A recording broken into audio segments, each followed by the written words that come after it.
Is Homelander going to win? Will we finally get a show where the villain is the last one standing?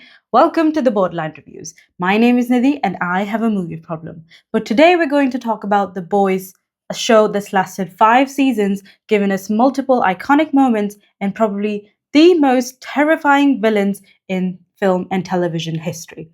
We are officially one episode away from the grand finale as my anxiety is through the roof. A Train and Frenchie both are dead, but there's so many characters whose stories need wrapping up before the show ends. Today we're going to talk about all the questions unanswered that the boys need to answer before the show ends. If you're new to the channel, please subscribe. This is my emotional support octopus Sam, and Sam and I review movies and TV shows every single week. Let's get into it. The first question that needs answering is the Gen V factor and the Godolkin alliance.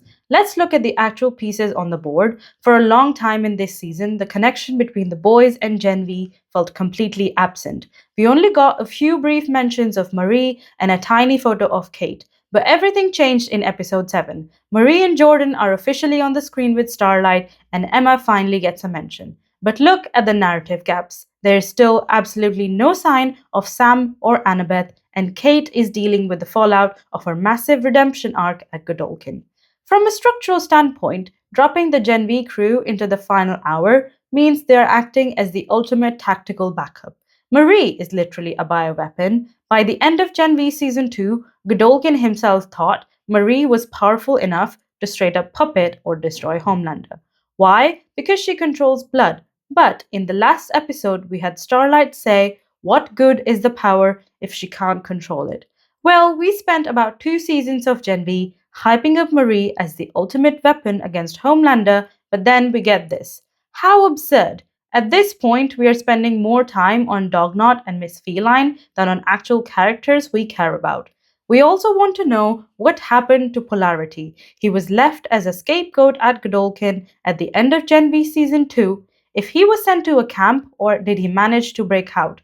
Bringing his magnetic manipulation to the finale would give the human resistance a massive, heavy hitting power surge right where they need it the most. Also, given Annabeth's power, it would be prudent to have her at the school as somewhat an accurate alarm system, but eh bien, mon ami, and now Frenchie's dead. If only we could save him. The next big question is what is the power scale of V1? We have to address the absolute nightmare of this. In episode 2, we learned a terrifying rule. The Soup's virus cannot kill a character who has V1 in the system.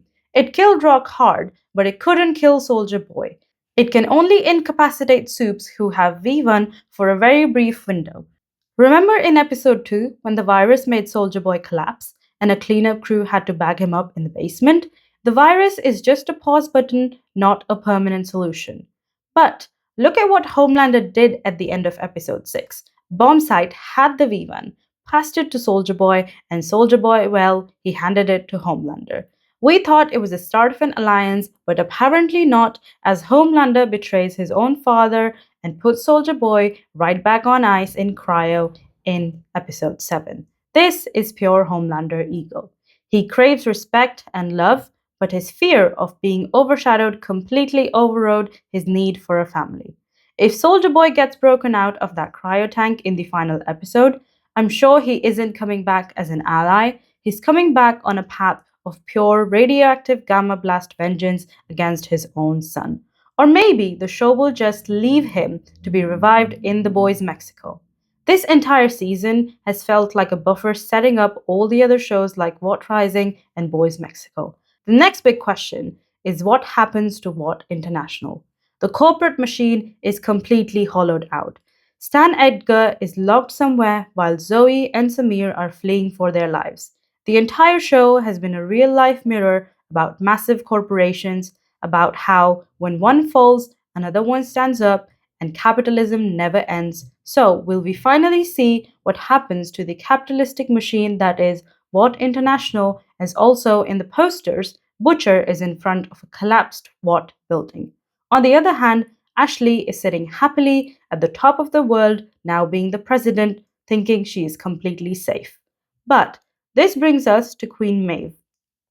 Maeve lost her powers, meaning she can't touch Homelander, but structurally, she's the perfect poetic choice to tear down Ashley. Ashley's powers are completely non offensive. A depowered Maeve using pure, unadulterated combat skill would absolutely demolish her. Or better yet, the mere sight of Maeve might finally force Ashley to find her courage and do the right thing before the curtain drops. Will we finally give Ashley a change of heart? We have been teased the whole show, or is she going to die a brutal death? Online theories keep screaming that we are going to get the exact ending of the comic books, a massive apocalyptic, scorched earth war between Butcher, Homelander, and a rogue army of soups.